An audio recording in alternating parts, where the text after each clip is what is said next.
जिसको धन चाहिए, हम तुम्हें आंतरिक बात बता रहे हैं, जो है जितना है उसी से माता पिता भाई बंधु और आए हुए अतिथि और किसी एक बाहरी दुखी जिससे हमारा कोई मतलब नहीं, उसको सुख पहुंचाना शुरू करो।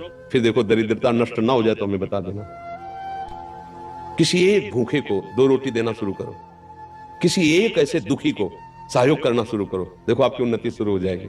हम कैसा चाहते, किसी एक का छीनने को मिल जाए तो हम सुखी हो जाए, किसी एक को हम दुखी कर दे हम सुखी हो, ये सर्वनाश की बातें हैं, वही हमको भोगना पड़ता है। अगर हम धर्म से चले तो सर्वलोक महेश्वर भगवान, ऐसा नहीं कि वो देख, एक सेकंड भी कोई ऐसा नहीं जिसको भगवान नहीं देख रहे हैं, मान लेना एक सेकंड भी ऐसा नहीं है कि वो तुम्हें देख नहीं रहे।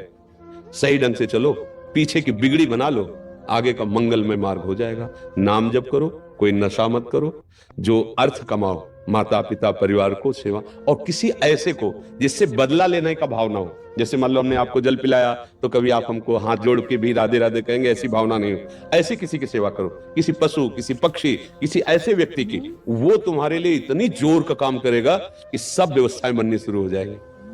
वो कैसे बनाता है समझ में नहीं आता, और जब कर्म बिगड़ जाते हैं तो कैसे बिगड़ता संभाल भी नहीं पाते। इसलिए उसको रिझा लो, सारी बात बन जाएगी।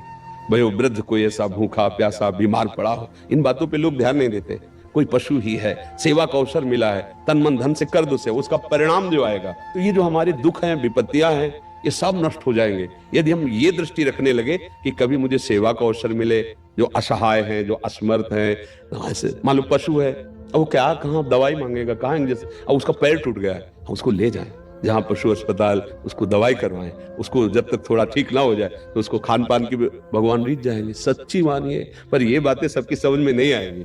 अगर ऐसे भाव से चलो तो पूर्व का जो अशुभ कर्म है वो नष्ट हो जाएगा। वो अशुभ कर्म ही हमें दुख देता है, अशुभ कर्म ही दुख देता है। ये जो हमें भुलावे में डाला जाता है ना कि हम ये कर देंगे तुम्हारा दुख दूर हो जाएगा, बिल्कुल नहीं।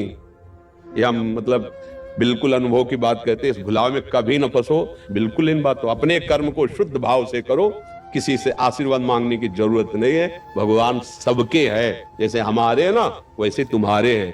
तुम्हारी दृष्टि में भगवान के प्रति पक्षपात लग सकता है कि भगवान इनको ज्यादा चाहते हैं हमको नहीं, लेकिन उस माँ से पूछो जिसके 4 लड़के हैं, 2 कमाते हैं और 2 ऐसे ही हैं, उस जब भोजन परोसेगी तो चारों को बराबर पर। ऐसे ही भगवान कहते सब मम प्रिय सब मम उपजाए, तुम सब मेरे बच्चे हो। पर भगवान से विमुक्त होकर गलत आचरण करोगे तो वही माया पीट रही, कभी दरिद्रता, कभी विपत्ति, कभी दुख, कभी पश्चाताप, कभी शोक, जन्म मरण। इसलिए सावधान हो जाए।